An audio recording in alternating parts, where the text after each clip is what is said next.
өрг хэмээн үзүүлж байна. За эхэлхүү. Нэвтрүүлгийнхаа ерөнхий сэдвийг ер нь эдийн засгийн чиглэлийн хүмүүс байгаа учраас улс орны хэмжээний томоохон төслүүдийн талаар ярих гэж бодож байна л да. Хөгжлийн томоохон төслүүдийн талаар их өсөлтүүд хэрэггүй ер нь доктортойгоо л өсөж явах хэрэгтэй гэсэн ийм бодлого гарч байгаа. За сүүлийн одоо 3 жилийн хугацаанд манай экспортын орлого одоо өсөөд одоо 15 тэрбум доллар даваа явчлаа. Заавал сонгуульд өгсөн хойно гинтийн ийм хурдтайгаар сан байгуулна гэдэг бол хэцүү.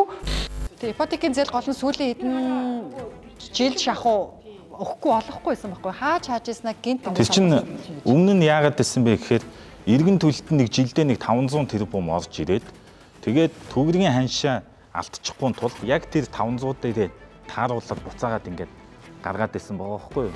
Уг нь бол авилга багтай ихтгэлцэл байгаа газар аль нь ч болно шүү дээ. Уг нь. Ингээ өөрийнхөө хувийн эрх ашгуудаа боддсон юм яадан тэр юм мэдэхгүй. Орлогоо бол стратеги ордуудаас бүрдүүлнэ шүү. Монгол ардын намыг хардаад байна. Нөгөө амлчаад хэрэгжүүлж чадахгүй. Та түр улс төр ярихгүй гэдэг тэгсэн. Гэхдээ энэ дээр яг эдийн засгч хувийн нэвтрүүлгийнхаа ерөнхий сэдвийг ер нь эдийн засгийн чиглэлийн хүмүүс байгаа учраас улс орны хэмжээний томоохон төслүүдийн талаар ярих гэж бодож байна л да. Хөгжлийн томоохон төслүүдийн талаар одоо ингээд эдийн засгийн өсөлт гарсан өнгөрсөн онд 22 онд 8%-аар өссөн гэж үзээд байгаа тийм ээ. Гэтэл бодлогын хүү өндөр байгаа учраас арилжааны банкуд иргэдэд бизнес эрхлэгчдэд зээл олгохгүй Монгол банкн дээр ингээд 12% хүүтэйгээр 10 их 80 төгрөгийг хадгалаад байж байна. Тэр мөнгө чинь уг нь бол одоо иргэдэд ипотекийн зээл, бизнесийн зээл хэлбэрээр очих ёстой шүү дээ. Тэгэж эргэлдэж энэ эдийн засаг чинь илүү иргэдтэй хүртээмжтэй болно. Энэ мөнгийг яаж судлах вэ? 23 оны эдийн засгийн үзүүлэлтүүд бол сайн гарсан. Эдийн засгийн макро эдийн засгийн хувьд бол тогтворцсон, одоо валютын зах зээл тогтворцсон 7%-аар өссөн те. 17% төрж ирсэн инфляц 7% төрж буусан, валютын нөөц түүхэнд байгаагүй хэмжээгээр бол 5.2 тэрбум Америк долларт бол хөрж өссөн байж байгаа.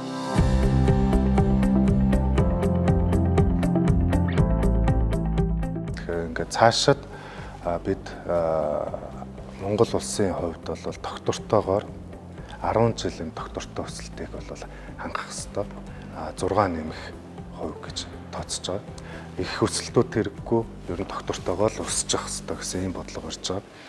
Мэдээж эдийн засагт хамгийн чухал асуудал бол санхүүжилт, банк санхүүгийн асуудлууд байж байгаа. Тэгэхээр бодлогын хүү бол мэдээж инфляцтайгаа уялдаж явах ёстой.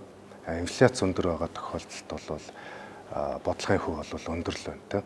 Одоо 17%-тай байж хахад 15%-аар зээл олгоход инфляцтай гэдэгт хүү бол алдагдaltaй болж эхэлнэ гэсэн үг. Тэгэхээр инфляцийг аль болох өшөө үе шаттайгаар богино хугацаанд бууруулах одоо тийм бодлого бол барьж байгаа.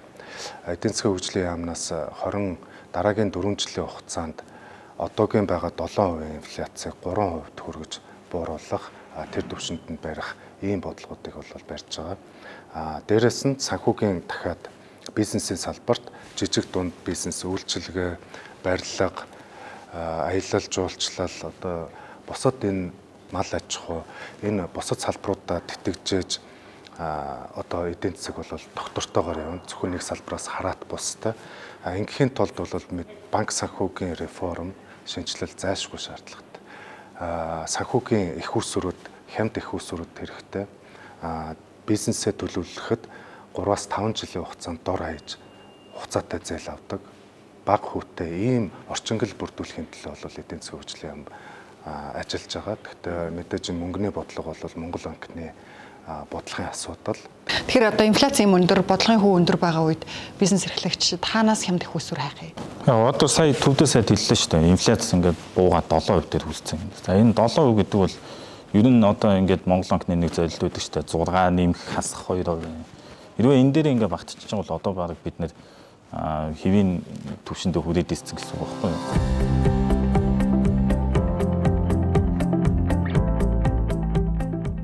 Тэгээд сүүлийн нэг жил гаруй 2 жил ч юм уу баг валютын ханш тогтвортой байлаа. За албан нөөц өсөөд 5 тэрбум гараа явчлаа. Тэгвэл бодлогын хүүгээ буулгах хэрэгтэй юм шиг. За сүүлийн одоо 3 жилийн хугацаанд манай экспортын орлого одоо өсөөд одоо 15 тэрбум доллар даваа явчлаа.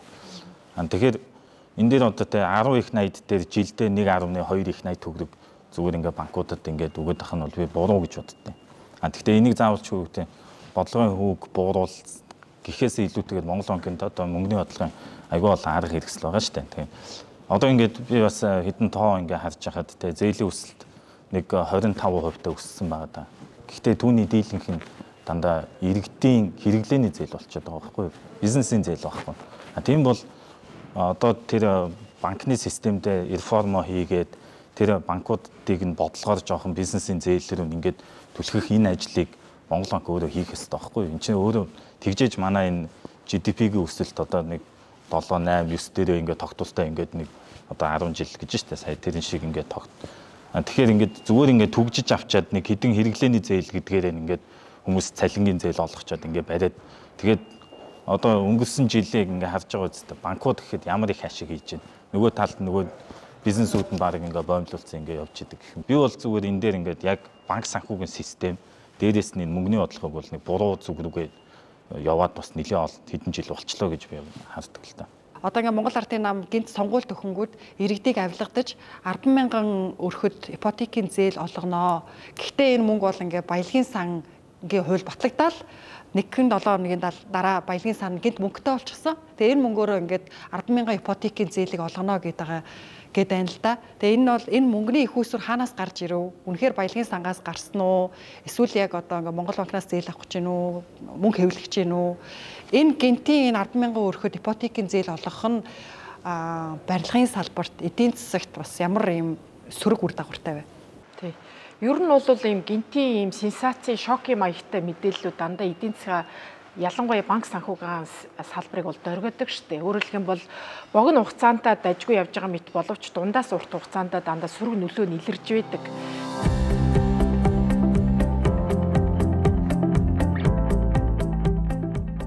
Тэгэхээр ер нь мэдээллийн ил тод байдал бол байхгүй. Хоёрдугаарт альва нөгөө хуулийг батлах тухай хууль гээд урт нэртэй нэг хууль аа штэ. Тэрэн дээр хэлсэнчлэн, бичсэнчлэн одоо энэ баялагын сангийн тухай хуулиа олон нийтээр хилцүүлэх ёстойсэн. Энэ бол маш хурдтай батлагдсан. Тэгэхээр энэ нь өөрөө эргээд магадгүй сонгуульд өгсөн учраас бас нэг популист маягийн ийм амлалт бүхий хууль байж магад гэдгийг нотлоод байгаа. Тэгээ гуравдугаарт их усрын яг хаанаас гарч ирж байгаа нь яг тодорхой мэдээлэл алга. За дөрөвдүгээрт нь болохоор угаасаа биднэрт Монгол улсад 28 орчим төрлийн сангууд байсан.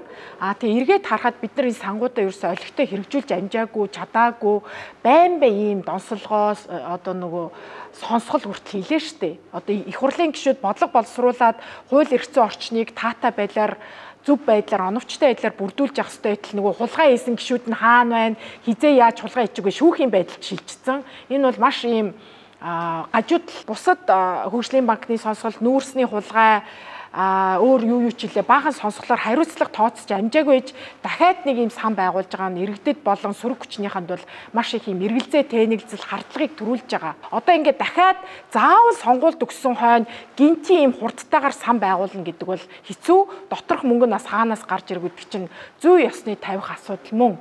Ийм одоо бодлогуудыг хэрэгжүүлээ, ийм хөрөнгө оруулалтыг хийгээч гэж иргэд хүсээд байхад хүчээр ийм нэг удаагийн шинжтэй ийм тараалт хийгээд байгаа нь маш их гонигтай. Энэ чинь уг нь өмнөх сонгуулиуд 12 оноос хойш яригдж байгаа энэ Монгол улсын сонгуультай холбоотой гажуудаа штэ нөгөө сая 500 төгрөг, сая төгрөгийн каш тараасантай, бэлэн мөнгө тараасантай нөгөө ваучер тараацсан штэ нөгөө сонгуульд ялахын тулд тэр шиг юм гажуудсан системээр одоо хүртэл яваад байгаа нь энэ их одоо 21-р зуунд арай хитрхи хоцрогдсон байгаа хгүй юу. Тоглоомын дүрмээ өөрчлөөч чи шудраг байгаа чи усаа хөгжүүлээ л да. Таны хүүхэд ч хожин, бидний хүүхдүүд ч хожих тийм нийгмийг байгуулмаар байгаа хгүй юу.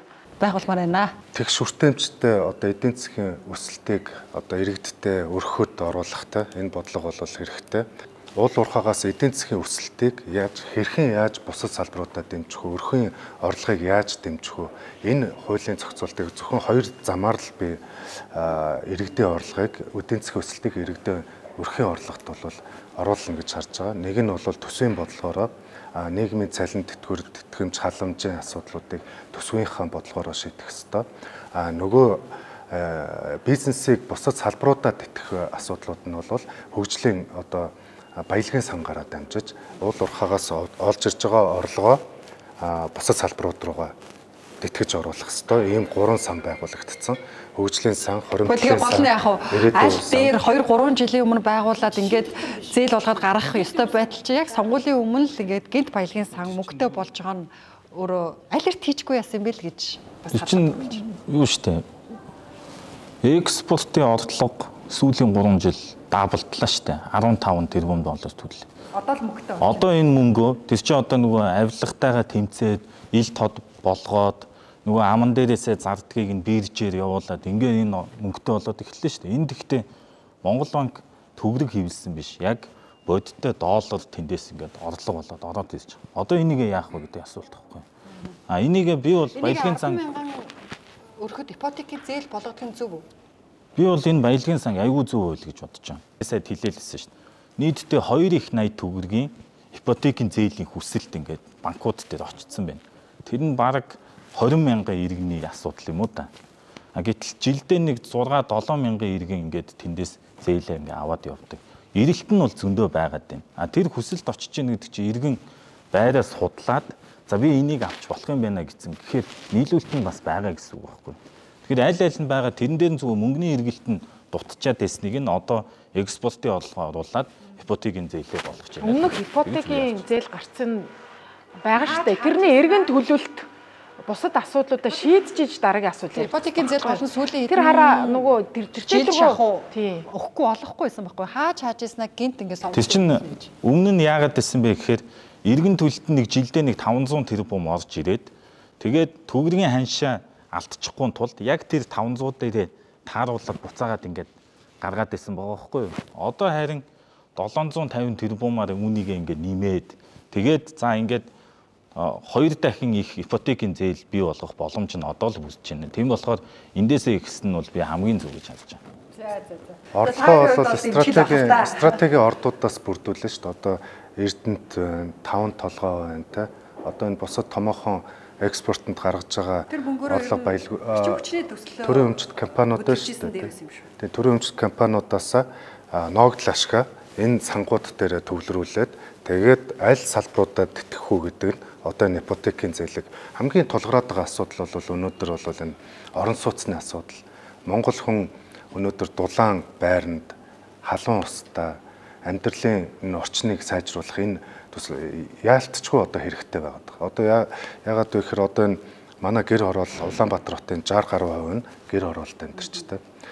Яг үнэндээ бол тэгэл 19 19 зууны амьдралаар хэрэгцээн дээр угаасаа тулгуурлаж яг сонгуульд өгөхээр популист амлалтууд явдаг штэ. Одоо та нар мэдж байгаа бол хуучин Монгол Ардын Хувьсгалт нам яг 2020 оны сонгуулийн өмнө ипотекийн зээлийг тэглэе гэдэг санал гаргасан.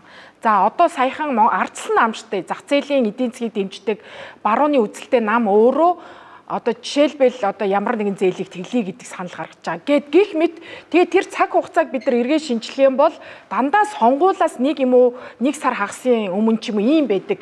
Тэр учраас өөрсдөө ч мэдж байгаа яалтчгүй намынх нь хүмүүс учраас эсрэг ярьж чадахгүй байгаах. Тэрээс эрүүл ухаанаар бодоход яг л сонгуультай холбоотой популист амлалтууд мөн багхгүй юу. Одоо тэгвэл эргээд шаардах хэрэгтэй. Та дэмжих ёстой юм шүү болно. Иргэдийн тэгш баялагын тэгш хуваарлтуудыг би нөгөө Монгол Ардын намыг хардаад байна. Нөгөө амлчаад хэрэгжүүлж чадахгүй. Та түр улс төр ярихгүй гэдэг тэгсэн. Гэхдээ энэ дээр яг эдийн засгийн хувийн үүднээс зөв одоо хуваарлах ёстой шүү дээ. Бараг хөгжлийн банк гэж байгаа нь өөрөө хулгай тэнд үүрлэх боломжийг бий болгоод байгаа юм шүү. Төр эзэмшнэ гэдэг чинь өөрөө даргын мэдлэлтэл очно гэсэн үг. Энийг бий болгохын тулд ерөөсөө хариуцлагын систем өөрөө чухал байхгүй юу? Бид нэр ер нь ингээ нийгмээрээ яг хөгжлийн банкаар ямар төслийг урагшлуулах ёстой юм бэ гэдэг дээр нэг тийм нийгмийн консенсуснаас хүрэх ёстой юм шиг байна. Тэгэхээр энэ томоохон төслүүд хөдөлгөөн гэхээр санхүүжилтээс болж гацдаг. Хувийн хөвшил хийчихье гэхээр төрийн байгууллагууд нь би идэх байсан чи идэхгүй би иднэ гэдэг ингээд нэг юм хардлагаасаа болоод хөдөлгөж өгдөггүй.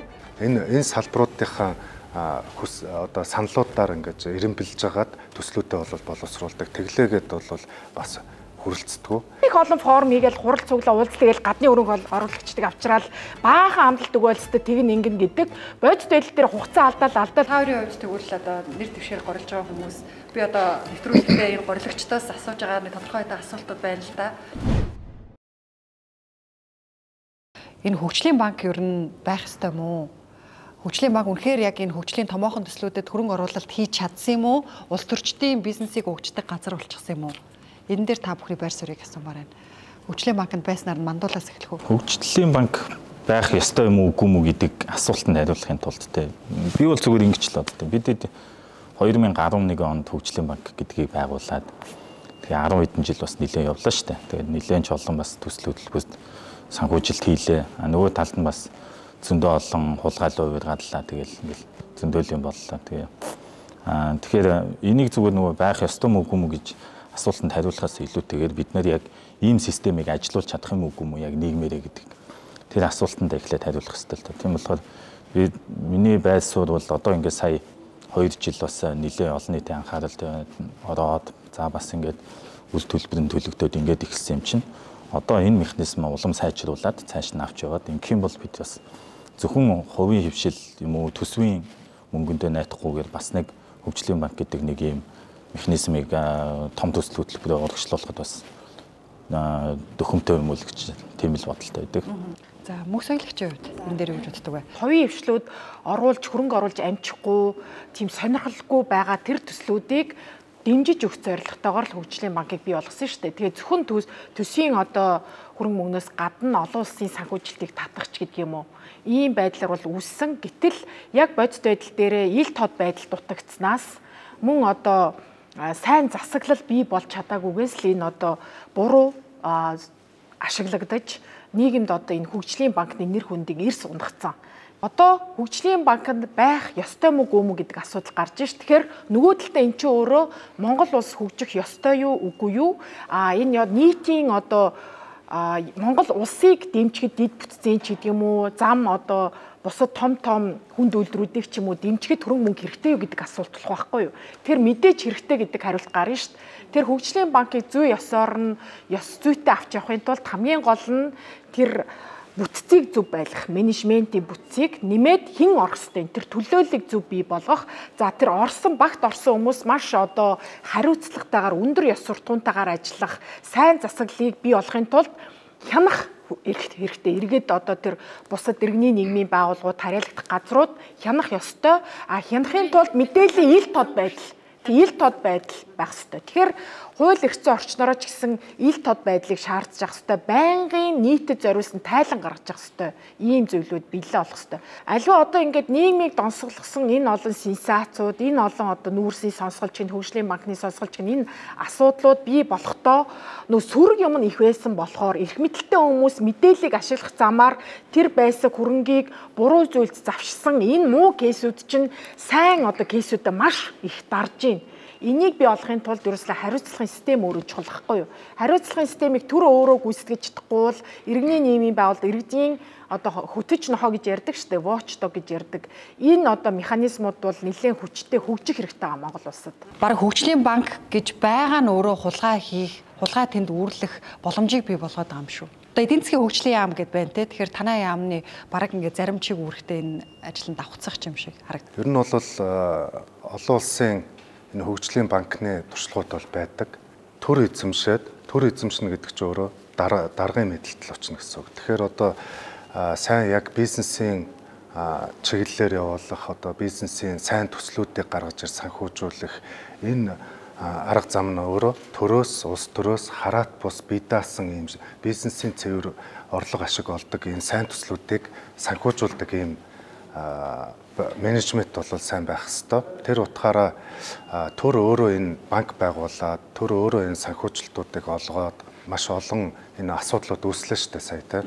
Энд чинь ерөөсөө төр өөрөө муу менежмент гүйцэтгэж байгаагийн шинж. Тэгэхээр төсвийн шинжтэй төслүүд рүү бол зээл болгосон. Одоо авто зам болон одоо бусад энэ төсвөөс санхүүждэг нийгмийн ийм төслүүд рүү маш ихээр энэ зээлүүдийг олгосон нь бол харагдсан.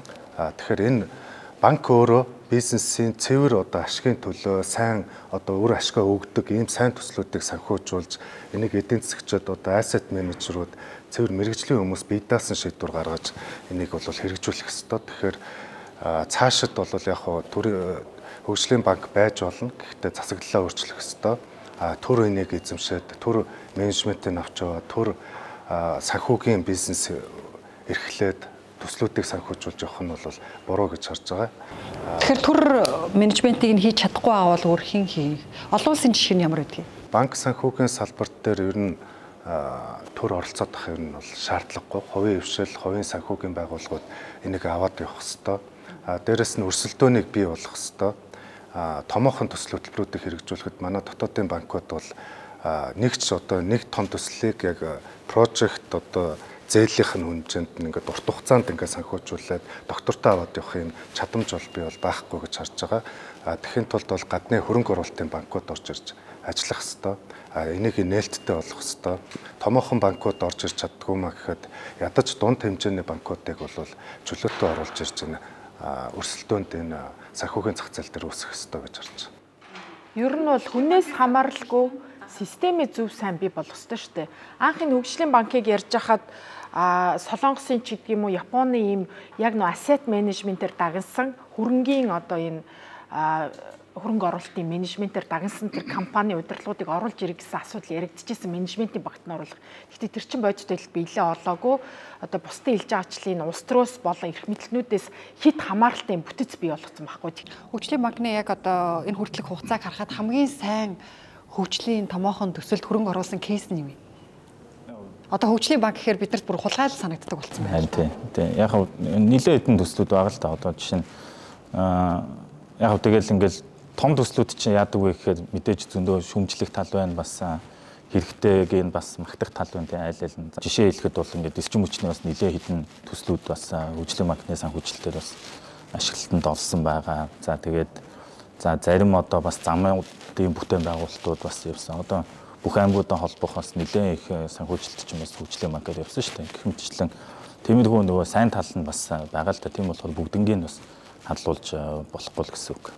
Тэгэхээр таны байр суурь бол ерөөсөө нэгэнт ингээд энд хүрсэн сая бол ингээд ийм хулгай асуудал нь яригдсан юм чинь энэ механизмаа дараа нь зөв бүтцээр ажилуулах нь хэрэгтэй юм шүү гэсэн үг үү? Тэгэхээр ил тод байдлаа сайжруулах ёстой, засаглалын сайжруулах ёстой. Тэгээд нөгөө талдаа бас бид нэр ер нь ингээд нийгмээрээ яг хөгжлийн банкаар ямар төслийг урагшлуулах ёстой юм бэ гэдэг дээр нэг тийм нийгмийн консенсуст бас хүрэх ёстой юм шиг байна. Тэгээд нөгөө талдаа бас хувийн хвшилтэйгээ хамтарч байгаа бол тэр хувийн хвшлийн компаниудаа бас шаардлага тавьдаг, хяналтаа тавьдаг байх хэрэгтэй юм билээ. Тэгээд нэг ийм хэд хэдэн тийм механизмыг би бас нэг зас сайжруулах ёстой гэдэг саналаа бол ажиллаж байгаа хугацаанд бас бэлдээ засагт хөргүүлжлээсэн.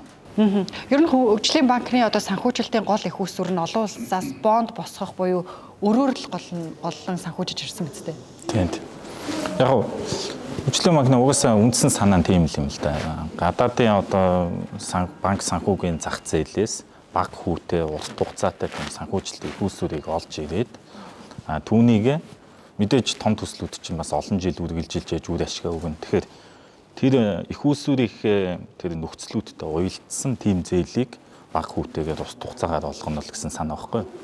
Тэгээд яг манад нөгөө том төслүүд нь бэлэн биш, тэзүү байхгүй энэ тэгэл хяналтаа тавьж чаддаг үгээ сайн ялсан шиг ингэж явсаар хагаад бид нэр ингээд эргээд харахад нэг цөөхөн төсөл амжилттай болсон үлдсэн бараг дандаа муу зээл болсон ийм л нөхцөл байдалд ирсэн гэсэн үг л дээ. Ер нь ингээд улсаараа ингээд эдийн томоохон төслүүд байх ёстой, санхүүжилтийг ингээд банк байгуулад гаднаас олоод ирэх гээд ингээд ажиллах гэтэл яг том төслүүд нь тэзүү нь байдаг юм шүү. Тэр тэзүүийг боловсруулах дээр яг энэ улсын хэмжээний ялангуяа эрчим хүчний томоохон төслүүд дээр тэзүүг нь яагаад боловсруулдаггүй? Энийг бараг танаа яам анхаарах ёстой юм шиг л харагдаад байна л да.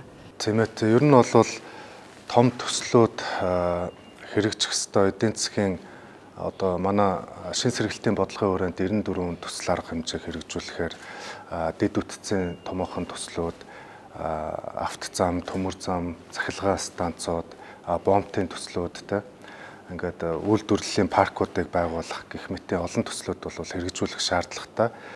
Энэ төслүүдийг хэрэгжүүлэхийн тулд өөрөө санхүүгийн их үүсвэр маш чухал.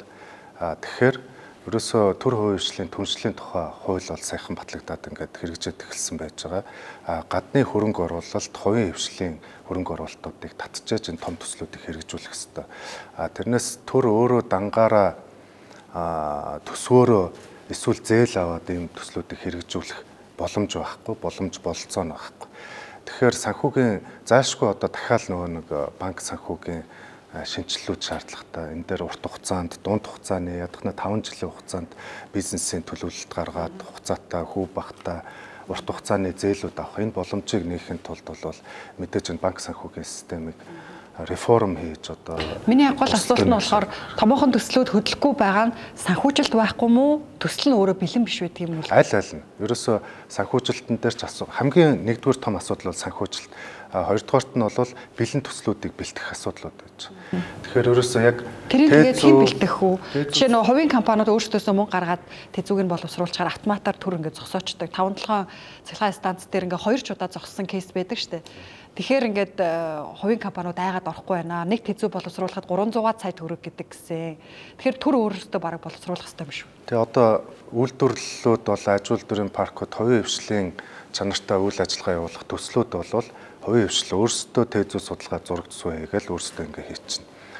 Зайлшгүй одоо нөө төрийн авч явах дэд үтц хөрөнгө оруулалтууд байж байна те. Дэд үтц, захилгаан эрчим хүч, бусад энэ төрийн инженер шугамшуулжны асуудлууд байж байна. Энийг бол зам дэд үтцтэй энийг бол төр өөрөө тэзүү судалгаагаа хийж явах хэвээр төсөв санхүүжүүлж явах хэвээр. Гэхдээ төрийн байгууллагууд, төрийн албан агчид өөрсдөө судалгаа хийгээд зураг төсөл дээр ажиллана гэдэг бол байхгүй. Тэгэхээр одоо нөгөө дахиад төр хувийн хвшлийн түншлэлийн хүрээнд одоо маш сайн зураг төсөл боловсруулдаг хувийн компаниудаараа эрхээ шилжүүлээд хийлгээд зөвхөн төлбөр тооцоог төлдөг байх жишээ нь эсвэл бүр томоохон хэмжээний төслүүдийг бол олон улсын одоо зураг төслийн тендер зарлаж олон улсын байгууллагуудаар, мэргэжлийн байгууллагуудаар бол хийлгэх шаардлагатай.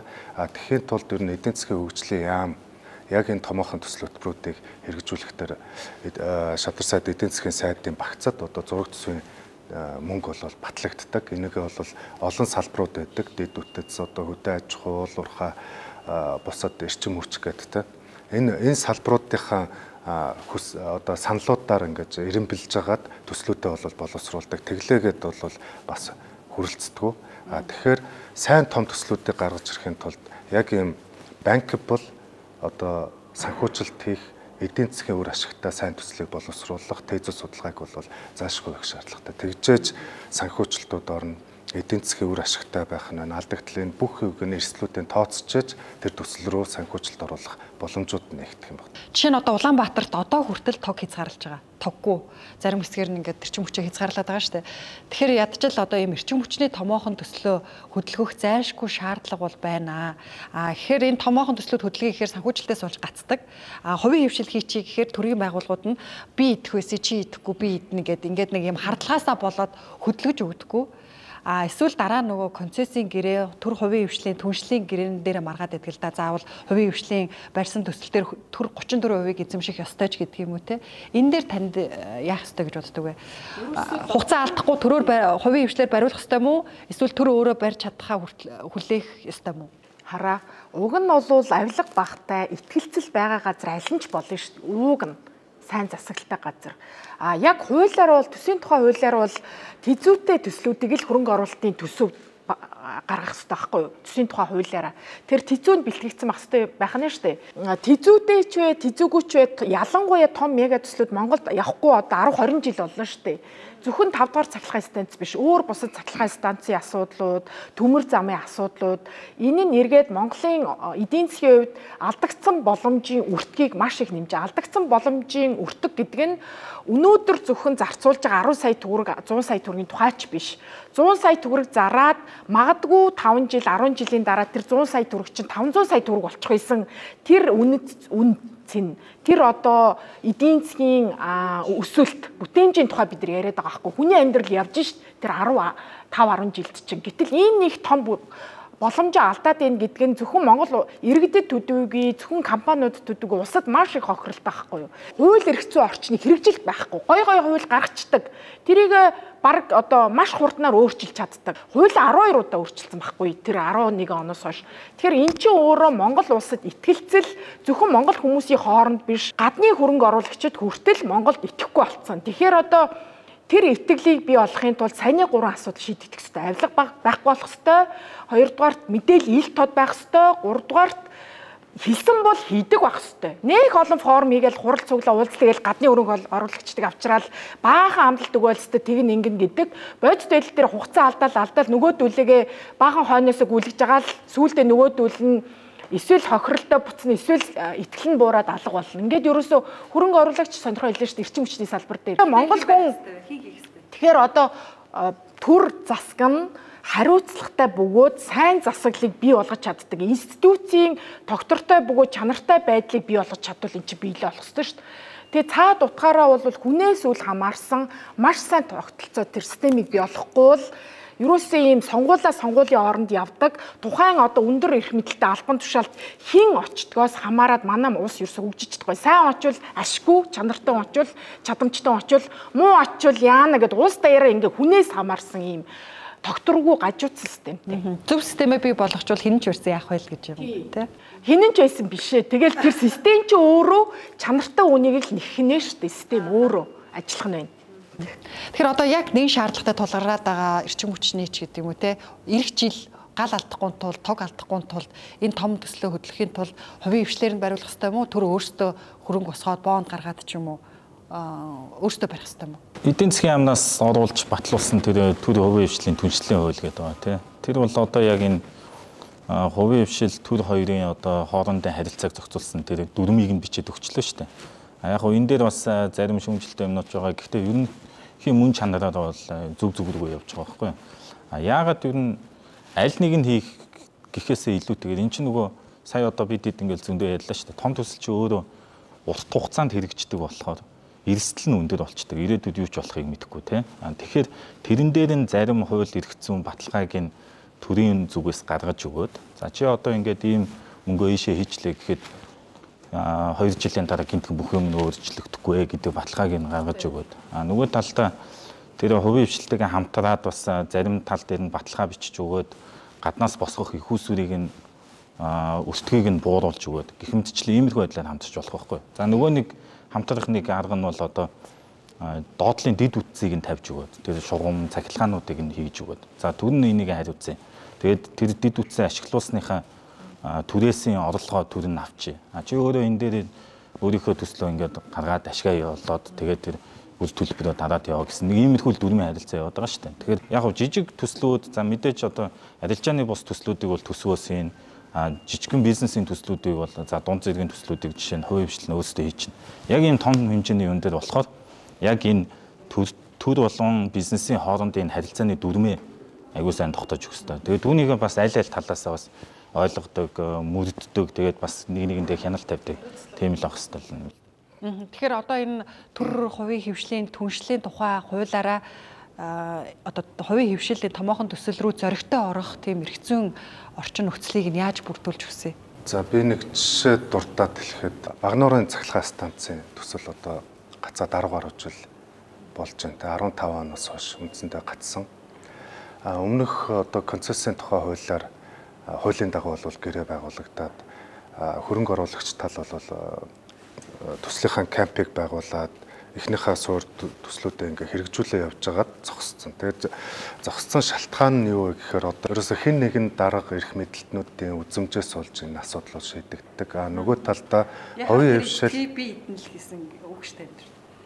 Тийм тэгээд эрх ашиг өөрийнхөө хувийн эрх ашгуудаа бодд юм яа гэдэг тэр мэдэхгүй. Гэхдээ одоо ингээ нөгөө талдаа бизнесийн салбарынхаа хувийн хвшлийнхэн маань бас өөрсдөө бизнесийн ёс зүй соёлтой байх хэвээр. Нөгөө өөрийнхөө хэрэгжүүлэх төслөө явуулахын тулд нөгөө төслийг байгаа төслүүдийг гацаадаг ийм бас зохисгүй харилцаанууд үүсэж байгаа. Тэгээд яг асуудал ямар жишээ бэ?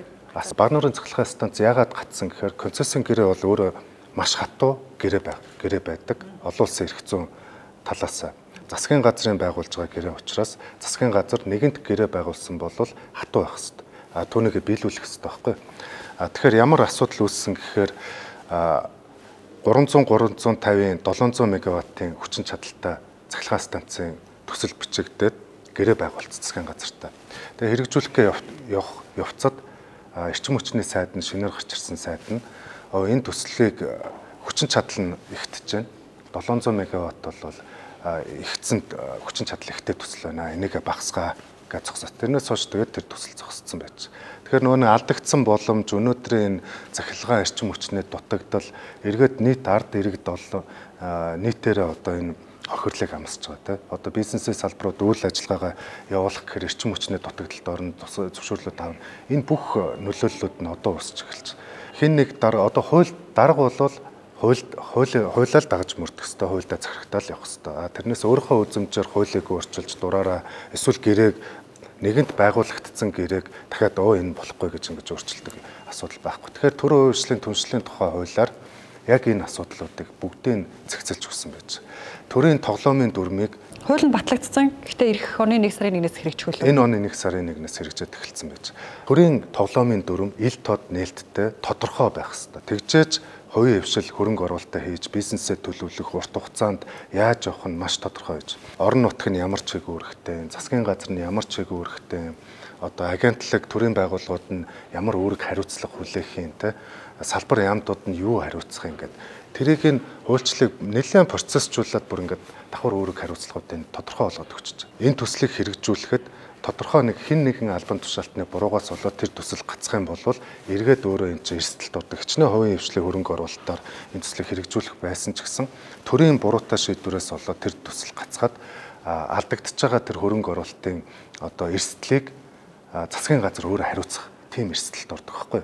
Тэгэхээр одоо шууд одоо хөрөнгө оруулалт хийгээд хэрэгжиж явж байгаа төслийг гадны банк санхүүгийн байгууллага тэр төсөл хэрэгжүүлж байгаа компани санхүүжүүлж байгаа компани тэгэл одоо энэ чинь хөрөнгө оруулагчид те маш олон санхүүгийн ингээ харилцаа үүсэж нэг төсөл хэрэгжүүлнэ шүү дээ. Энэ нэгэн шууд карманаас гаргаад нэг төсөл хэрэгжүүлэх боломжгүй. Тэгэхээр маш олон газрыг эрсдэлд оруулж байгаа. Тэгэхээр эргээд нөгөөдөл чинь засгийн газрыг арбитрт одоо олон улсын шүүхэд өгдөг. Концессийн гэрээ өөрөө тийм хатуу гэрээ байдаг учраас энэ дээр нэлээд сахилга бат байх хэвээр төсөв санхүүгийн эрсдлийг тооцох хэвээр, өрийн асуудлуудыг тооцох хэвээр. Ямар нэгэн төсөл хэрэгжүүлээд явхад эргээд өөрөө тэр концессийн төрийн үйлчлэлийн түншлэлийн тухай гэрээ болвол өөрөө баталгаатай гэрээ болж байна л гэсэн үг. Тэгэхээр төсөл хэрэгжүүлэх, хөрөнгө оруулах, санхүүжүүлэх эрсдэл үүсэхгүй гэсэн. Тэгээ ямар нэгэн эрсдэл гарлаа гэхэд тухайн төсөл хэрэгжүүлэгч компани нь цаашид төслөө хэрэгжүүлэх боломжгүй санхүүгийн өндөрлөлт дампуурл одоо ямар нэг эрсдэл гарлаа гэхэд тэр төсөл рүү нь хөрөнгө оруулалт хийсэн эсвэл зээл олгосон банк санхүүгийн байгууллага 3 дахь этгээд санхүүжилт оруулсан этгээд нь тэр төслийг үргэлжлүүлэхийн тулд дахиад дараачийн гүйцэтгэгч компани сонгох ийм эрхүүдийн харилцаануудыг маш нарийн зохицуулсан юм хууль болсон учраас энэ цаашдаа бол сайн төслийг гаргаж ирж хэрэгжүүлэхээр ач холбогдол нь гарна гэсэн үг. За ерөнхийдөө одоо үргэлжлүүлээ та бүхнээс илүү хувийн шийд чанартай асуултууд асууя гэж бодож байна. Та хоёрын хувьд бол энэ оны сонгуульд нэр дэвшгээр горилж байгаа гэж ойлгоод байгаа зөв? Горилогчд тий. Мандуулын хувьд нэр дэвшгүй. Тийм бодол алах уу? Төрдөх карьер нь уг нь амжилттай сайн явж исэн. Яагаад төрд ажиллахаас шантрав? Гэхдээ би ч одоо нийслэлийн засаг даргын зөвлөхийн бас ажил хийгээд байгаа шүү дээ. Ер нь их тийм төрд ажиллахаас шанталсантай биш зүгээр. Заавал одоо юу гэх юм улс төрд орно гэдэг чинь заавал ч ингээд дэвшээд гişүн болох бас албагүй шүү дээ тийм чинь. Өөр байдлаар бас оролцоотой нийгэмд оролцоотой. Тийм эсвэл шудраг өрсөлдөө хэрэглэгчийн төлөө газрын дараагаар ажиллаж ирсэн шүү дээ. Тийм тэр тэр шудраг өрсөлдөөн хэрэглэгчийн төлөө газар бол яг тэр статус тэр бүтцээр бол ер нь үр дүнгүй байна гэсэн тийм л дүгнэлт хийсэн би хувьдаа. Тэгээд өөрчлөлт байгуулалтыг ингээ хийх гэхээр цаг хугацаа ороод тэгээд ер нь ингээд чи одоо бодолтой ингээд намайг очиход 32 хэрэг шүүхтээр явж штэ. Дунджаад 2 жил шүүхтээр гаццсан. Явж очивол бөөн сүртэй попрол юу өгдөг, торгуул бичдэг, хэдэн тэрбумын торгуул бичдэг. Нөгөөгийн буцаага шүүхт өгчдөг. Тэгээд нөгөөтг нь яг хിവэрэ ямар ч юу ч засагдахгүй ингээд 2 жил ингээд явчихж байгаа байхгүй. Тэгэхээр чин тэр монопол байсан тэр бүх одоо бизнесийн орчинд сүргөөд нөлөөлөд байгаа нөлөөлөл нь арилахгүй. Зүгээр ингээд нэг юм процессын бичиг цаас шидэлтсэн шүүхтэр ингээд очсон. Манай тэр хууль дээр ажилладаг хүмүүс бол зөв өдөржингөө шүүхийн хаалга хийсч явдаг. Тийм ер нь бол тухайн үед ямар асуудал шүүхтэр байсан бэ? Магна гэд даргаас авахуулаад тэр үеэс их авахуулаад ингээд битсэн янз бүрийн торгуулууч бүгдээр ингээд цугласаар 32 хэрэг шүүхтэр явж байгаа байхгүй. Та хоёрын хувьд тэгвэл одоо нэр дэвшээр горлож байгаа хүмүүс би одоо нэвтрүүлэгтээ энэ горлогчдоос асууж байгаа нэг тодорхой хэдэн асуултууд байна л да. Скватер таны хувьд өмнө скватер дүрэг дээр өрсөлдөжсэн тийм. Амьдрал мэдхүү, тойргийнхаа амьдралыг хэр мэдэж байна вэ? Хамаагүй энэ одоо сонгуулийн сурчлагын хугацаа эхлэх байхад ийм асуултууд хариулж болох юм уу? Амьдрал мэдхүү юм чинь гайгүй хариулж болох байлгүй. Ер нь бол иргэдийн амьдрал хэцүү аа штэ. Одоо бид нар одоо жишээлбэл 2023 онд эдийн засгийн өсөлт 7% гарсан. За тэгээд яг энэ эдийн засгийн өсөлт буюу нэг хүнд ногдох дотоодын нийт бүтээгдэхүүний одоо энэ хэмжээ өсөлт иргэнд яаж очиж байна? Айл өрх гэр бүлд яаж очиж байна гэдэг чинь байнгын үүрдийн мөнхийн асуудал болоод байна шүү дээ. Ялангуяа Монгол улсад. Гэхдээ мэдээж энэ ганцхан Монгол улсад биш, дэлхийд дахнаа ер нь эдийн засгийн хэмжигтэй, өсөлтийн хэмжигтэй зөвхөн нэг хүнд ногдох дотоодын нийт бүтээгдэхүүний хэмжээгээр явах уу? Эсвэл яг тухайн улсынхаа нь одоо орлоготой орлогогүй иргэдийн хоорондын энэ орон зай нь хэр их өсөж гин, дундаж хэмдээндээ тренд нь ингээ явж гин үү гэдгээр хэмжих үү гэдэг маш их ийм мэтгэлцээтэй юм асуудал байдаг. Тэгэхээр юу чухал вэ гэхээр зөвхөн өсөлтөнд анхаарал таахгүй үрх айл дээр очиж байгаа одоо өгөөж тэгээд одоо тухайн ажилтан ажил олгогчдод очиж байгаа бүтээмж гэдэг энэ олон бусад эдийн засгийн макро эдийн засгийн асуудлууд үзүүлэлтүүд яригдж байна. Тэгэхээр Монгол улсын хувьд бол маш хэцүү. Одоо жишээлбэл скватер дүүрэг байлаа гэхэд 56% орчим нь орон сууцч гэдэг юм уу, бараг 55 ч юм уу. Дүй зоцхойц хэмжээний хүмүүс нь гэр хороолд амьдарч байгаа байхгүй юу? Сүүлийн одоо 8 жилд гэхэд нэг өрхийн амьдрал хэр сайжирсан бэ гэд бодоход очиод харахад зөвхөн тоо үзүүлэлтээс гадна амжиргааны байдал, ах уян байдлыг харахад бол ерөөсөө дээшилсэн юмгүй айлууд зөндөө байгаа байхгүй юу. Тэгэхээр мэдээж эн чинь өөрөө Монгол улсын эдийн засгийн хөгжил, дэвшил, тэр төсвийн хуваарлалт, энэ засаглалын асуудал, энэ их авилга хулгаас маш их одоо сөргөөр нөлөөлж байна. Нөгөө талдаа бас манай төр засгийн бодлого чинь иргэдээ маш их юм ажил хэрэгч, хөдөлмөрч юм амьдралынхаа төлөө бүр ингээд эрмэлздэг, тэмцдэг биш ингээ бэлэнчлэх сэтгэлгээнд бас автуулаад байгаа нь өөрөө бас сөрөг бодлого. Бол харамсалтай тоонууд юу вэ гэхээр жишээлбэл 3 үндэстний нэг нь ядуу хിവэрээч гэдэг юм уу те. Нөгөө талдаа яг өндөр орлоготой хүмүүс нөгөө орлого багтаа хүмүүсийн орон зай хоорондын энэ ялгаа нь улам ихсээд одоо нийт одоо хуримтлалын ихэнх хувь нь 2% нь оогдож байгаа энэ төр гэдэг энэ тооднууд чинь харамсалтай тоонууд мөн байхгүй юу? Олигтой бодлогын шийдэл гаргаад тэрийг хэрэгжүүлж чадахгүй байгаад учир их байна. Жишээлбэл Монгол Ардын намын 2020 оны улсын хурлын сонгуулиар гаргасан одоо мөрийн хөтөлбөрийн хэрэгжил бодит байдал дээр ямар байна? Тэрийг жишээлбэл иргэд нэхэж сурах ёстой, хариуцлага тооцох сурах ёстой ч гэдэг юм ингээд асуудлууд хөврөөд ийн л да.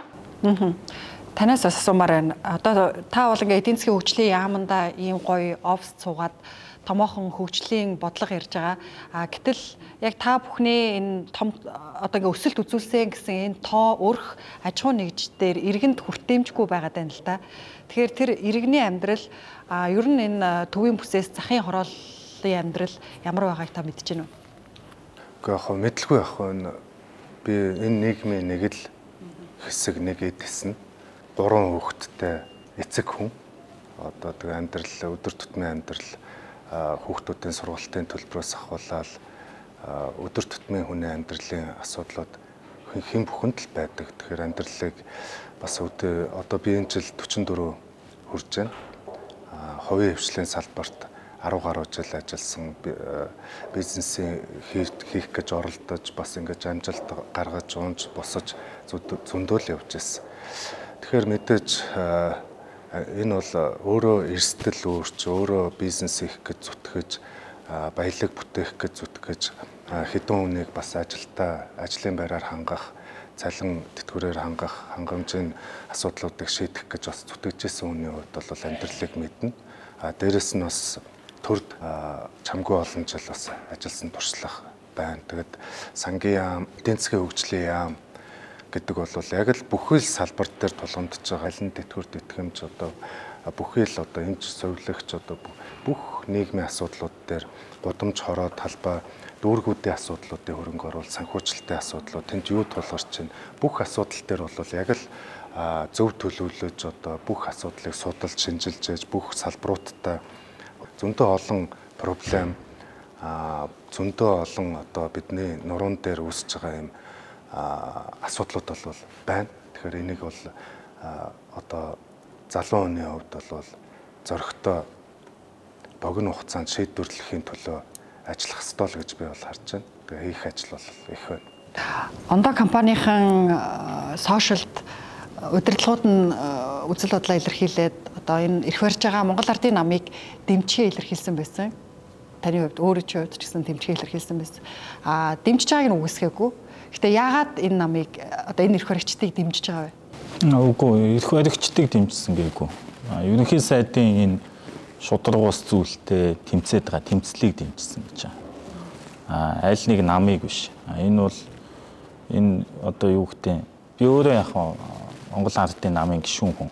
Тэгтээ энэ яг нам гэдэг чинь тэгэл нийгмийн бүхэл төлөөлөл байдаг юм байна л да. Сайнтай муутай тэгэл тэр янз бүрийн мөнгө төгрөг иддэг хүмүүс нь ч гэсэн ингээл дотроо байгаа. Тэгтээ харин бид нэр одоо энэ ингээд энэ нэг хэдэн жил ингээд бухарчсан энэ нэг юмаа цааш нь ингээд цэвэрлэхгүйгээр одоо сая бас мөкс ойл хэлжлээ шүү дээ. Ингээд тэр авилгалын юм ингээд шийдэгдэхгүй болохоор бид нэр ингээд мянган гой систем бодож олоод ингээд хуйлаа батлаад тэгээ нөгөө юм чинь ингээд хэрэгжихгүй байгаа байхгүй. Тэгэхээр би бол явсаар хагаад энэ олон жил одоо ажилласны эцэст бол миний нэг ихтгэл үнэмшил бол энэ авилгалын шудар ус энэ зүйлээл арилгахгүйгээр бол бид нэг урагшаа алахгүй юм байна гэдэг дээр гүн бат итгэлтэй болсон байна. Авилгатаа тэмцэж байгаа болохоор нь хувь хүнийг нь дэмжсэн гэж байна. За баярлалаа. Ингээ яриад байвал нэлээ Монгол Ардын намын 2 гишүүний өөдөөс хоёулаа одоо сөрөг хүчин болох гэж. За баярлалаа. Бидэнд цаг гаргаж сонирхолтой яриа өргүүлсэн та гуравт баярлалаа. Ажилд нь амжилт хүсье.